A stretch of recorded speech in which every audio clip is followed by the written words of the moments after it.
one of the Russian masters of storytelling, a guy called Arif Aliyev, said once that a hero should have a problem he cannot live with. So it should be that bad, uh, and this is how stories work. If it's not bad enough, nobody cares.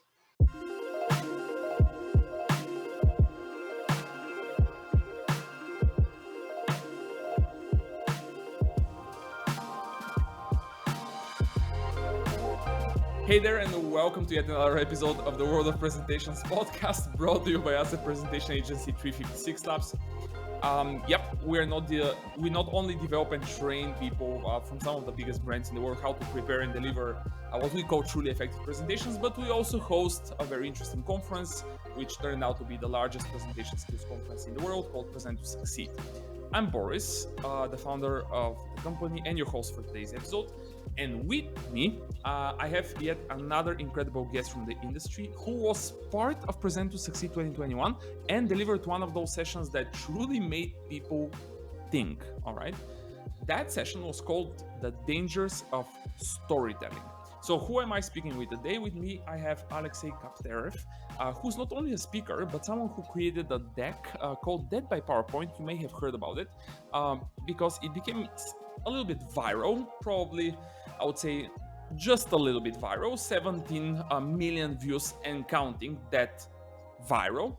What's more, Alexei is also the author of the book Presentation Secrets, and his course for Coursera is ranked among the top 100 best MOOCs, which is, Alexei, listen to this one, which is massive online open courses.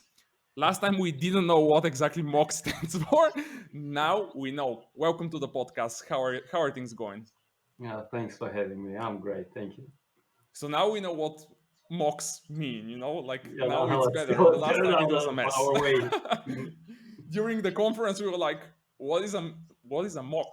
What on And we were earth is like, that? Yeah, I don't know. It was massive online. And then you jumped in something. and you were like, massive, whatever. And no one knew. And there were people in the chat that actually helped us out. Yeah, Anyway, well, let's jump into the we chat solved here. that with collective intelligence. Yeah. Yeah, collective intelligence, absolutely. Let's jump into the conversation here. Everyone, we always start with this question, which is everyone in our industry has this story about how they became part of the presentation world, and every single time that story is a very interesting one. Like no one got out of school or got out of university aiming at being a presentation person. So what's your story? Well, I was in consulting for quite a while. For 3 years, I worked for a British company, and then for another 3 years for a small boutique Russian consultancy. And in consulting, of course, what you do is you present. Well, you have some ideas, and then you sell those ideas to the audience. And my first presentation ended up being a massive disaster, after which the partners of the firm I was working at the time said to me, okay, Alexei, you will be our center of competence for as far as presentation skills are concerned. You will be the person to go to. You will learn this stuff in and out. And I did. In about 2 years, I read quite a few books, and um, after a while, I had a few spare days, and I summarized those books in a presentation called Death by PowerPoint, which was in 2007, which now seems like an ancient history. Yeah. It was quite a while ago. And this was my entrance into the world of it. It took me another, I think, 5 months or maybe half a year to quit my full-time job and not even focus on presentations, but start doing my own things, which were numerous at the time. And then I Yeah. gradually, little by little, everything else felt off, and presentations remained. And in a few years' time, presentations were pretty much the only thing I was doing. Is by the way very interesting, to me at least.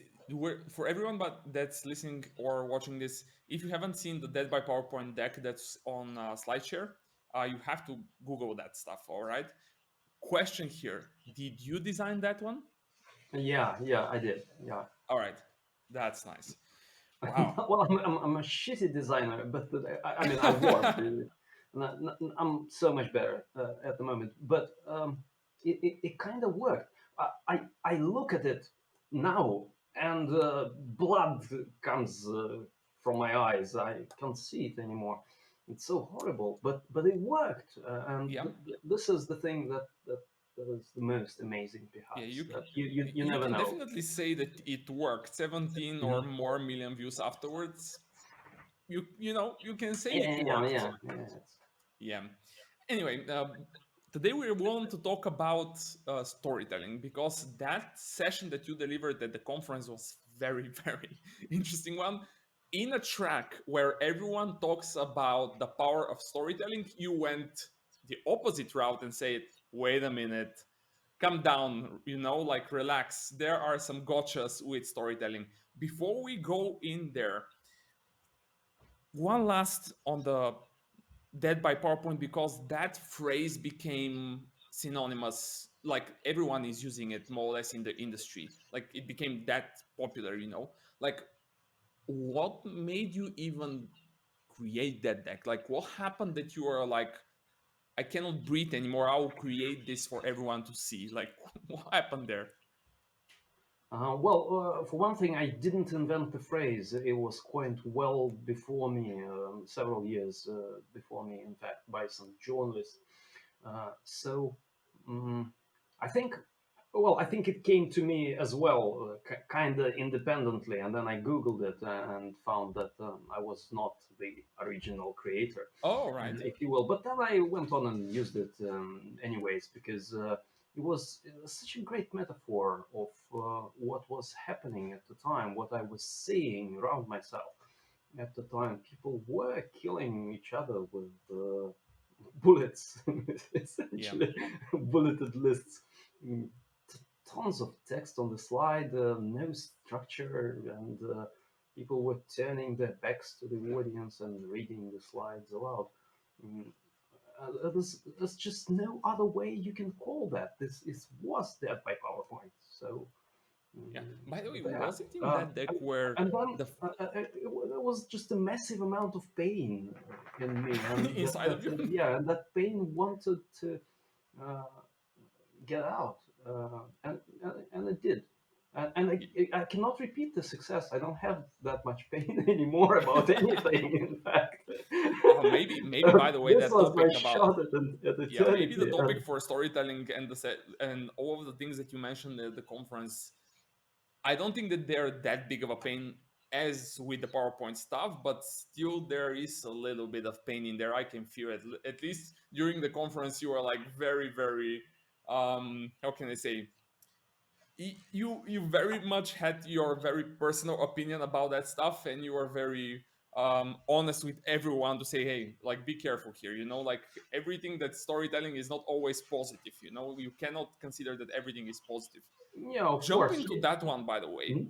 You said during the conference, because again, just for everyone who was not part of this or who hasn't seen the recordings, whatever, we are going to go back to the event and you are going to more or less hear what Alexei actually shared there. So again, the context is that we have 7 sessions, right? 6 of them are claiming that storytelling is a powerful weapon, all right? Which it is. Which it is, of course, which it is. And you went down with this session, which was called the dangers of storytelling. And in that session, you mentioned something that I think was very, very cool. And I want to go there first. Like you said something like, I'm looking at my notes for everyone on YouTube or whatever. You said something that when a presentation contains stories, it has to be labeled with a sign that says warning, stories included. There was more. What's going on? Well, Basically, there are three problems with stories. Number one, they are polarizing because this is just how stories work. You can't have a story without a villain and a hero. There's always something's somebody's responsible for somebody's guilty of something, and stories can make us assign blame, which is not always helpful.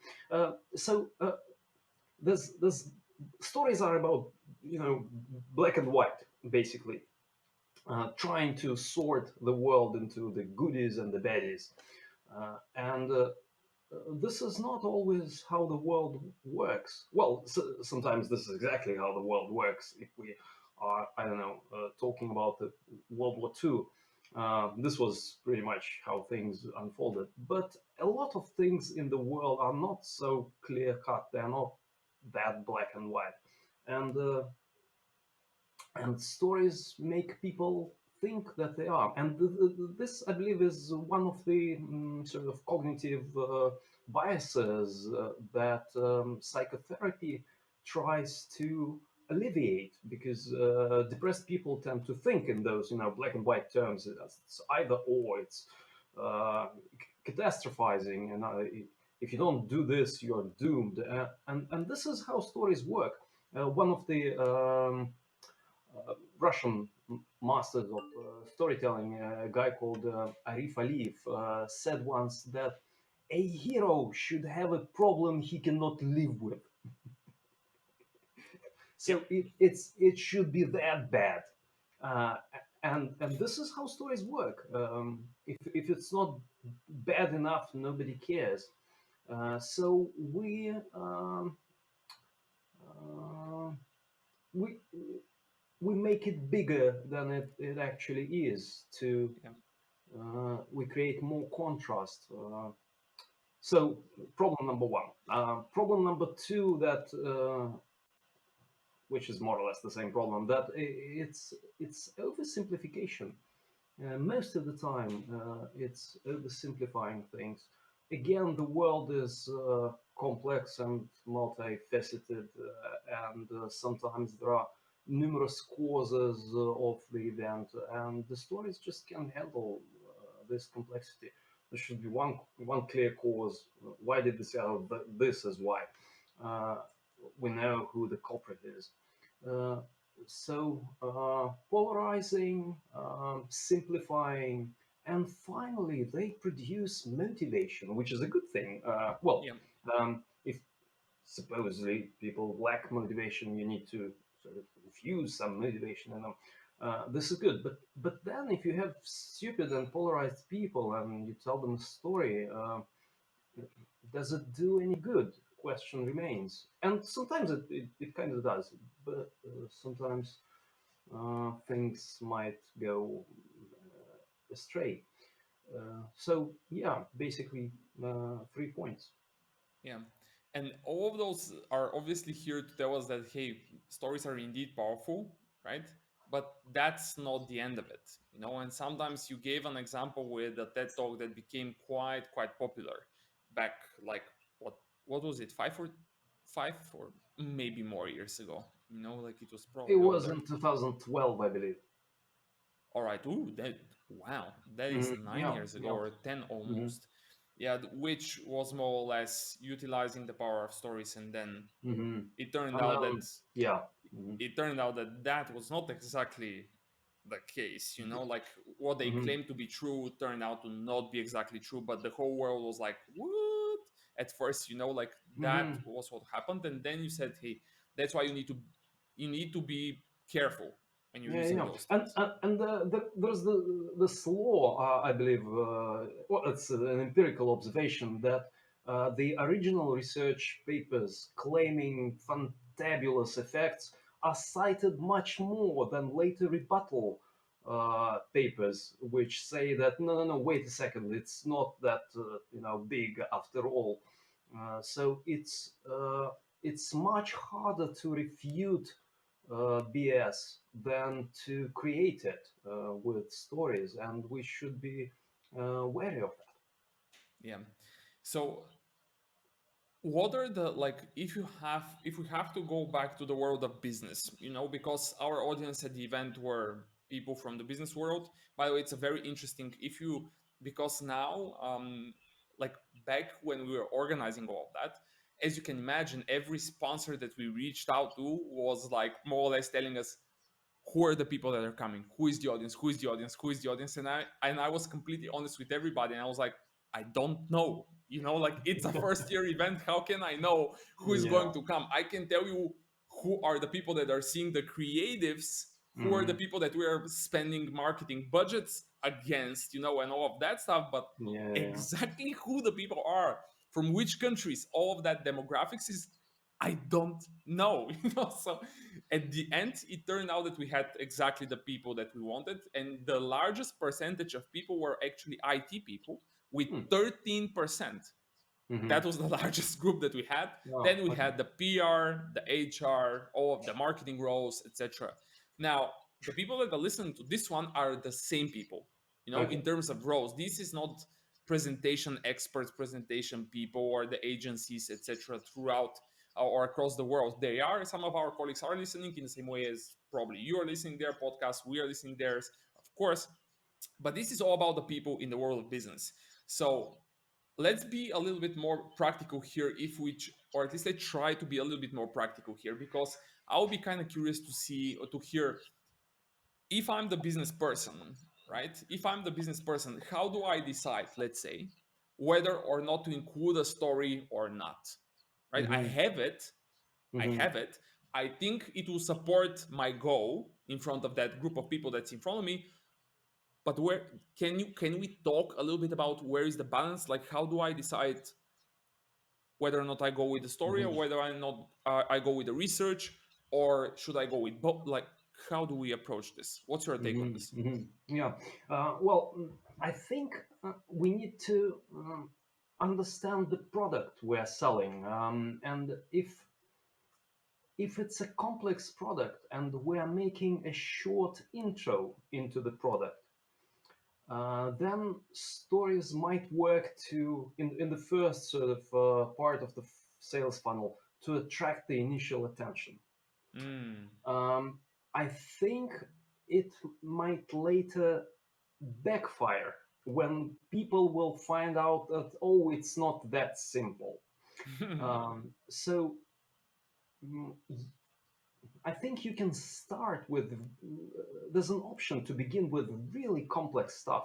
The conversion will be low, but those people who are converted uh, Yeah. from the complex sort of fact-based, no storytelling, no nudging, no selling, just purely informing, the quality of the people that are converted will be much higher. This is, I think, how you get the most loyal people, because they will be making their decision without any manipulations from your part. So I think if you're striving for sort of uh, for really deep understanding of a complex issue, I think stories is not exactly your tool. Just today, I've read a research paper about mm, COVID vaccination, which is not going as well as we hoped it would, because a lot of people simply refuse. Yeah. They say, "Oh no, I'm afraid that," and and and and what actually works is informing, is just a fact box. If no stories, just a few facts about how vaccines work, the balance of pros and cons. Here are the risks, and here are the benefits. And if you look at the balance, you kind of arrive to the conclusion that, okay, this is not as clear cut as I thought before. It's not like one shot and you are free for life. There are side effects, and you can have what was that, deep vein thrombosis or something. Uh, there's a very small chance for you to have that, but it's a much bigger chance for you to die from COVID. So if you take So no storytelling at all. Just purely rational. Divide the pros and cons.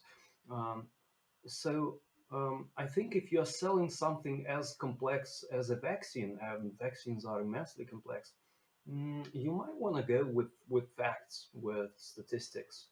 Yeah. If you're selling something simple, or if you want to attract the initial attention, Yeah. stories are your weapon of choice.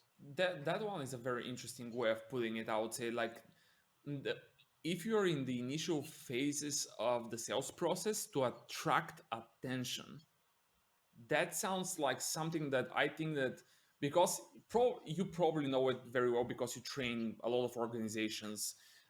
Like, there are people who would say that sounds great, but I do financial presentations, or Hmm. I do project status updates, Hmm. uh, those type of people are like, how is this even applicable to me, this is very often the case.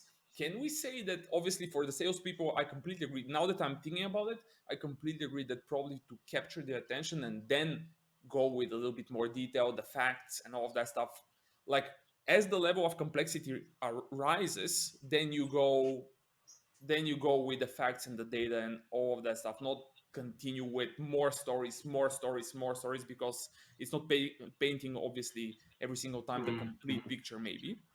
But would you say that if we are, let's say, financial people, or if we present in front of project managers, or if we are, I don't know, the human resources people, the HRs, or the learning and development, they can utilize, wait a minute, let me use story, let's say, at the beginning of the presentation, right, to capture the attention, and then go with a little bit more factual information. And of course, by the way, probably here we need to say that these are general rule of thumbs. There is nothing final here. Every single presentation is different, and it may No. be, of Mhm. course. But what do you think about that one? I think it largely depends on the audience you're presenting to. Yeah. If you are presenting to a lay audience, if you're not, if you're a financial person and you are presenting to non-financial people, then of course you should use storytelling. You should make it easy and accessible, and you should start from simple things and build on that. Uh, Yeah. there's simply no question about that. If you are presenting within your sort of peer group, if you are a financial person presenting to financial people, then I think you have to check with them. Maybe boredom is actually okay. Maybe they have enough of their own intrinsic motivation. You don't have to stimulate them from the outside. Maybe they are interested in your numbers and charts. So, especially if you're hoping for a discussion, uh, then show me the numbers. I mean, Yeah. cut the crap. Show me the numbers. Yeah. I have heard that. I've heard a saying that was more or less like going like this. Um, just open the Excel file. The data speaks to me. Yeah, yeah, Like, yeah, the yeah. data tells me Hmm. everything. By the Hmm. way, Yeah. you saying you have to know your audience, we got that feedback, by the way, from one or two people. Probably they missed some of the sessions, I don't know. But anyway, we were thinking about it. Like, you train a lot of people, obviously. That's now popular, at least within our discussion mock course for Coursera. um, like, how do you advise people to find more information about the audience? Because we got that feedback in during the event, and I have for sure heard it many other places where people say, it's great, everybody, I know that I need to know my audience, thanks for advising me yet again. Right? Hmm. Now, tell me, how do I do it? How do I know who those people are? Did you have Hmm. you have you gotten that question before? Yeah. Well, ask the organizer. But they don't know anything, right? Because it's their first time, and Yeah. they can only tell you the demographics. Um, Well, By the way, as the organizer, I have sometimes can work. That. I have a simple sort of matrix, 2 by 2 matrix. I spent All six right. years working as a consultant. Everything is 2 by 2. Motivation and expertise, and just estimate 2 parameters. Their level of motivation. Are they interested in this topic? And if they come to an open event for money and nobody's forcing them to do that, chances are they are interested in this topic. So maybe informing them, lecturing them is fine. So that's one thing. And the second thing is expertise. Are they experts in the field, or are they lay audience? And so, and that pretty much gives you the whole picture. If the level of expertise and motivation is low, then you should mostly entertain. Stand up works there marvelously. If there's a lot of interest but not enough expertise, you lecture. If there's a lot of expertise but not enough motivation, you sell. And if there's both expertise and motivation, you create a discussion space.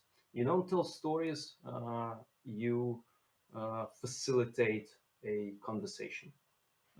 Where do you, by the way, where do you advise people to find that type of information, the motivation and the expectations, except for probably sometimes you will be the organizer of that meeting. In the corporate setup, you have been there. Mhm. I think that a lot of people who are listening, I have also been part of HP, some organizations like that. Sometimes I set up the meeting and I invite the guests Mhm. so I can even talk with them, or I consider knowing them because they are my teammates. Mhm. However, not every single time we're the organizers, we can ask obviously the organizers for, hey, do you know something about the motivation? Do you know their expertise, the people that are going to come?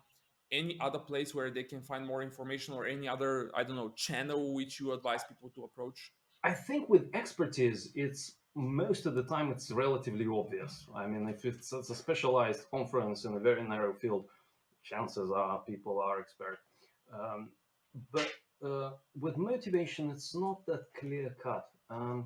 So my basic rule of thumb, if that's an open event and people showed up and paid money, they are motivated. If that's a corporate gig, I will be testing. I will, if that's an hour and a half speech, I will start with pre-questioning. It's called. I will ask them. So, uh, take a minute or talk to the neighbor. What are the questions that you would like me to answer during this hour and a half? Hmm. And if I get 3 questions out of 100 people, this is a very decent indicator that people are not motivated to Yeah. learn anything. And if I get a lot of energy and a lot of questions and even a small discussion, I know that I'm in the right crowd. That Yeah, the, that advice, by the way, I think it's very very much applicable, especially when you present in front of executives that you are meeting for first time, like Mhm. you allowing them to. Yeah, go ahead. You know what?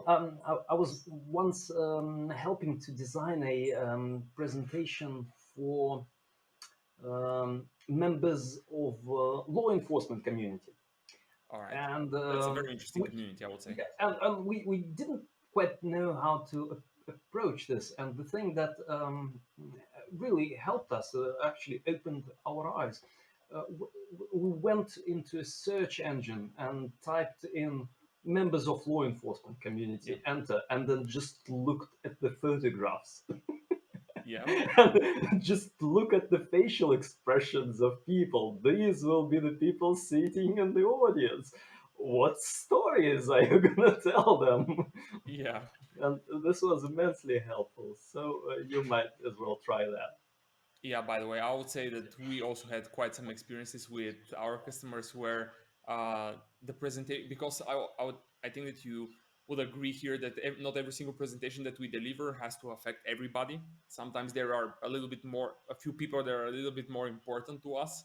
Hmm. And many times we have gone a little bit crazy and into the details of understanding who those people are in particular, those 2 or 3 people or 4 or 5 or whoever, and we were like, exactly as you said, like, go to Google, go to Bing, put their names on, and let's see who those people are. Like, just press and hold the control button and open everything that you can find for them and scan for the facial expressions of the photos, Mhm. right? Because Mhm. these are the people that are going to be there. This is Mhm. it. And everything that you can find, I think, could be very useful. You may not be using it like directly as part of the talk itself, but it may sometimes explain you why somebody asking you a specific question because Yeah, you know yeah, a yeah, little bit more about them. yeah. Yeah. I think it's a very useful exercise to just learn something about the audience and then come up with a list of things you have in common. Or what what Mm, what you have in common, and it might be just the 2 or 3 things, but it will give you a head start. It will help you to establish this initial connection. yeah, absolutely. That one, indeed, like that common ground that you can build, indeed, for everyone who is listening. Think about that one also. um, Virtual, one last before we wrap this up. The whole world changed. Our conference was virtual. Your presentations, probably most of them are still virtual. Your customers are presenting virtually. Your students at the mock are also consuming that in a virtual fashion. Like, what are you noticing? What are the difference that people need to be careful with when they're presenting virtually, that you would say, wait a minute, that was not the case when we were presenting in front of people, Hmm. in a live manner. These are the differences that I need to take in mind so that my presentation still is, effective and communicates my message effectively. What are, let's go, if you have something on top of your mind, like top 3 or whatever, like some of the biggest differences that people need to be, just a little bit, they need to know about them and readapt maybe a little slightly. Yeah. So a few things that I discovered during the past year. Thing number one: ask people to turn on the camera. Uh, the, Most of them won't, but some of them will. And Mm, talking to 4 people out of 100 is much easier than talking at 0 people out mm. of 100. So talking at the full screen of black squares is, well, I kind of got accustomed to it, but initially it was very disempowering. I didn't Yeah. know what is happening. I need somebody to nod in the Yeah. audience. If Some people reaction. don't nod, I'm like, where I'm lost you. Um, I Yeah. become very nervous. With some people, this is not the case.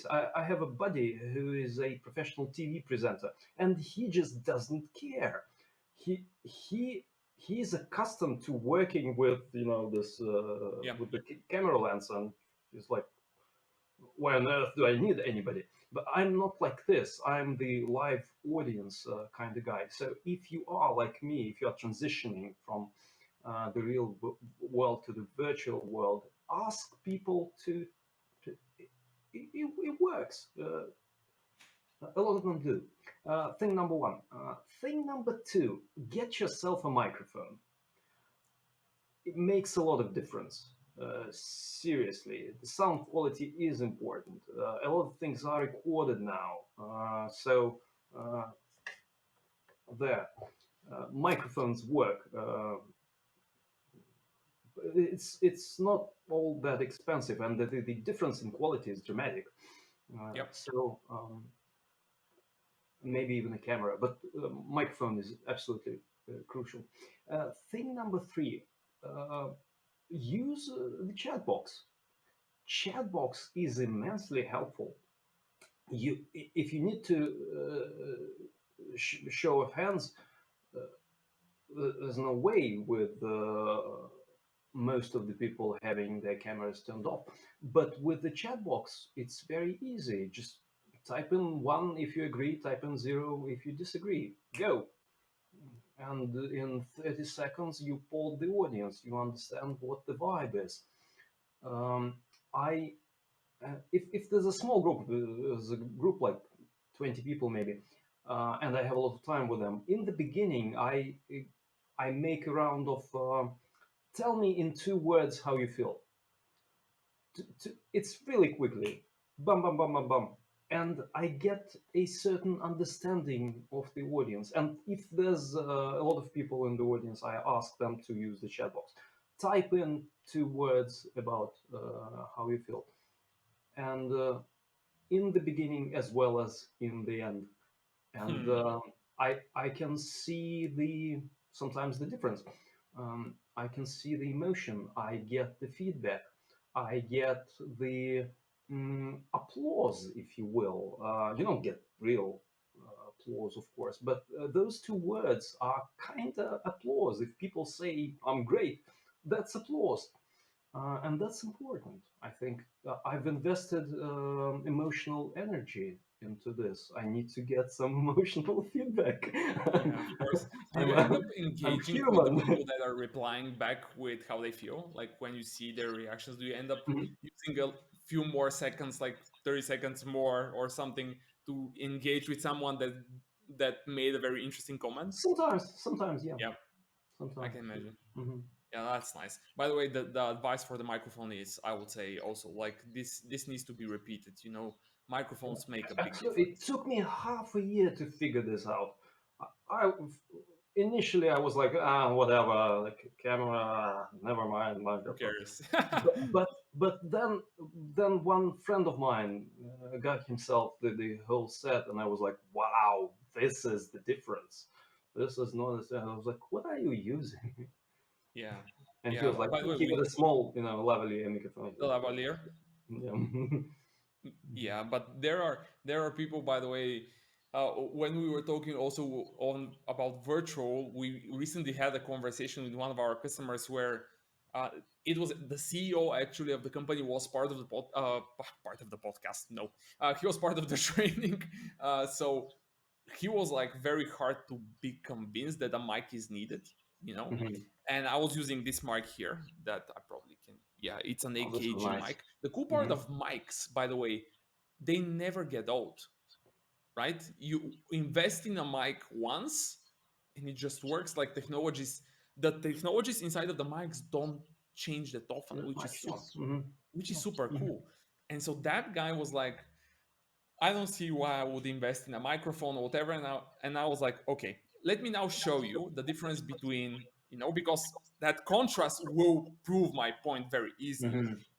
And once I went from take a look at this one. So I went from the professional mic to, on this camera there is another camera right on this screen here, which is the Logitech Brio, the 4K camera, Hmm. which is 300 euros or something. So you can expect that that camera has some type of a decent mic, like 300 euros for a webcam. But of course, it's super small, so. It's a super small. So I Hmm. went from the professional to the 300 euro camera mic, Hmm. and he was like, okay, that sounds very, very different. Like that is at Of least course. 5 times like Hmm. worse. And I was like, relax, let me now switch to my laptop, right?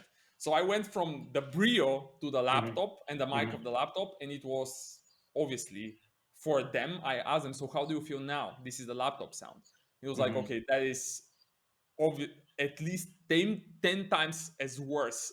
Like it is so much, like it's definitely, definitely It, not the case. it's Definitely not the case. unbelievable. Yeah, yeah, yeah, yeah. It's I. horrible, Hmm. And then when you move to the professional mic again, they're like, okay, now I understand. And he So. finished with the fact, because we were talking about the fact that it's compressing the zoom, and all of those tools are compressing the so-called undertones which convey the emotions. And he was like, oh, now I understand. Now I understand why my wife, all right, why my wife considers me cold when Hmm. I'm speaking with her over Zoom. Hmm. Yeah, of you course. know Yeah. yeah, I was like, you see, that's the reason you need to buy a mic. You are the CEO of a 500 people company. Come on, I mean, seriously. let's You can afford that. Yeah. Hmm. I mean, let's go. Let's And go. it's not that expensive. For 100 euros, you get a pretty decent Yeah, microphone. what You are you don't. using, by the way? Come again? What are you using? Oh, it's an obscure Russian firm. We got. there's a place near Moscow called Tula, and they are famous for building high-end microphones. A lot of people, even in the West, are using microphones built in Tula, Got it. and they've decided to launch um, an Web. accessible, an accessible microphone, a cheap microphone, and I bought it, and somebody gave it to me for a test, and I liked it, and Yeah. so I just went on Is with it. the USB mic or is the condensed? Yeah, it is. Yeah, it's a USB mic. Yeah, Well, that's it's a condenser USB mic. yeah, which is even easier. I mean, just plug Mhm. it to the USB and you're like, okay, Yeah, you yeah. can do it. They figured that out. Yeah, thank God. Yeah. Hmm. Yeah. So one last before the very last. All right. We always ask who else. We always ask every one of our guests, Hmm. who else should we get on this podcast? This is one name. All right, one Hmm. name that you somehow relate to presentations in a great way. Be that a business person that presents great and made an impression on you, be that someone from the industry, be whoever, just one name. However, do you have anybody that was not on the podcast yet? That's also I, tricky. oh, I'm sorry. I don't know who was I in will the tell you. podcast. So I Try. will be Captain Obvious. Gar Reynolds? He was not. He was not. Well, work on getting him. He is All the right. guy. He was my teacher. If anybody is responsible for me getting into the presentations, that's him. It's his blog presentations, I and would say, by the which way, I very, started very reading much the back same. in 2006. Yeah. Um, it was amazing back then. It was a light of I don't know, sanity in the sea of darkness. So Yeah. And his yeah, books were incredible. The yeah. presentations and design books, Mm-hmm. Yeah. eye-opening. I mean, these books were insane. I would say that he influenced me most from everybody in that industry. Indeed, like his books were so well written, and I like to say that his books were so obvious. Like what's in there, Mm-hmm. you cannot disagree with it. Yeah. I was like, It's what like when you were they see the thinking? examples. Yeah. Yeah, Mm-hmm. it's. I mean, come on, that's obviously right. It's that level of like the books are incredible. All right, we are going to try to find Gar and connect with him and invite him here. Gar, if you're listening to this one, an email is coming at you very, very soon. All right. So, one last for you, Alexei. Actually, a two-part question here. What is the best place for people to connect, meaning a social media channel? And what is the place where they can find more about your work, the book, everything else? I'm on Twitter, so I think Twitter is the place. Well, LinkedIn also works, but I don't think I write anything there. Twitter is the place. Okay, Twitter. And what about the work? Is it the website? There's a website, capterev.com. There's not much on it because I'm busy working. but yeah, I think Twitter is the place. All right. So we are going to. I'm going to just. We're going to link both, but we are going to make an emphasis on the Twitter account. Okay, so Good. that's what we're going to do. All right. Brilliant. Thanks for joining. I mean, Thank you so it, much for having me. I had it's a great time. yeah, 42 minutes already in the recording itself. We had obviously some chat before that, but 42 minutes in the recording already. Thanks for joining, and hopefully people who are listening or watching, they're taking some notes because there were quite some interesting ideas for the world of business that people can at least try. I always say that, hey, at least try it. Like Yeah, it might as well work. Yeah. Mhm. it might as well work. So everyone, hope you enjoyed all of the advices that Alexei gave here, and we're going to make sure that we link his Twitter account and his website, and we're going to put a link to the book, by the way, which is Oh, something that thank we're you. forgetting. The presentation secrets. I actually got that book like at least. Now it will be funny if I get that wrong, but at least 5 years ago. Oh Is that wow. right? Yeah. When did you It's publish it? possible. It's an old book. It's I wrote it in 2011, I think. Now it's Okay, so it's possible that I got it 5 years ago. Good. yeah. Mhm. All right. So everyone, you have the links. Follow Alexei. Take a look at the Dead by PowerPoint slideshow. That one is a must for sure, easily. And Alexei, thanks again for joining, and thanks again for trusting us and not asking questions in regards to who is the audience of this event and coming to the Present to Succeed event for first year. That was so much fun in there. It was absolutely amazing, absolutely amazing. All right, everybody. In the meantime, check just check everything that Alexei is doing. Check also our website 356stuff.com and see what we are doing. And of course, if you still don't know about the conference Present to Succeed, go to presenttosucceed.com, double T, very tricky, double T, and take a look at what's coming up in 2022. We're just starting the preparations, so it will be fun. Again, thanks for listening. Hope you enjoy it. Subscribe if you like it, and as we like to say, share it with a friend. All right. Thanks everybody, and see you in the next one.